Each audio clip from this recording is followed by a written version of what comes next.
Magandang araw mga kapolitika at welcome back dito sa ating YouTube channel. Usap-usapan ngayon sa social media itong pagsali ni Atisa Manalo dito sa kampo ng Aces and Queens na kung saan ay may malaking impluensya dito sa maging resulta ng MUPH 2025.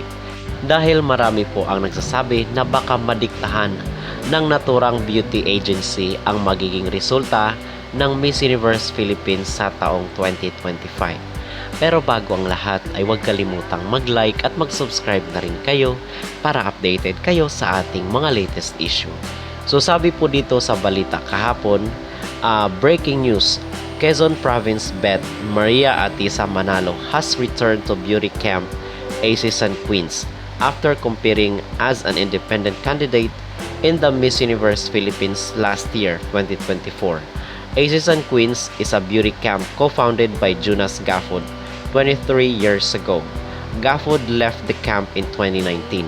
So ito palang Aces and Queens mga kapolitika ay meron pong mga kandidata na kung saan is galing sa kanila na naging winner ng MUPH or ng naturang beauty pageant dati pa sa Binibini, even sa Binibining Pilipinas. So meron silang mga naipanalong kandidata. So ang sabi tuloy ng iba ay baka magkaroon ng impluensya ang Aces and Queens agency dito sa maging resulta or mananalo sa MUPH 2025. So baka ito do ay move ni Atisa para manalo dito sa nasabing beauty contest. Pero para sa akin naman, ang maging reaksyon ko dito sa paglipat ni Atisa Manalo sa Aces and Queens ay maging advantage ito sa kanya somehow. But of course, para sa akin, magdidepende pa rin po yun sa kanyang maging performance at yung ipapakita niya na, na pasabog doon sa stage. Kasi ang sabi dito ni Atisa Manalo ay meron siyang mga in-advise sa kanya na i-enhance dito sa kanyang performance, dito sa kanyang styling at the same time sa kanyang mga outfit. So baka ito ay move rin ni Atisa kasi last year nga is hindi niya nakuha yung corona. Although binigay sa kanya yung Miss Cosmo, pero ang talagang target ni Atisa Manalo ay itong mailap na corona ng MUPH na kung saan ay matagal niya na talagang inaasam-asam. Ilang taon na po ang nakalipas.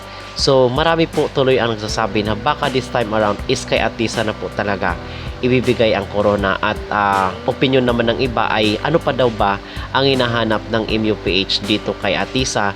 Gayong full package naman ito at talagang masasabi natin na kinatatakutan ngayon itong si Atisa ng mga Latina just in case siya ang ipapadala ng Pilipinas doon sa bansang Thailand. So masasabi natin na baka talagang patataobin ni Atisa ang mga kandidata dito sa MUPH at the same time doon sa international stage. So hintayin na lang po natin ang mga susunod na kaganapan dito sa MUPH 2025.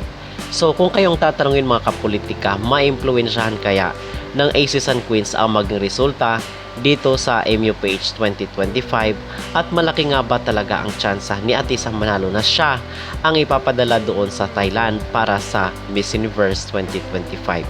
Mag-comment down below at huwag kalimutang mag-like at mag-subscribe na rin kayo para updated kayo sa ating mga latest issue.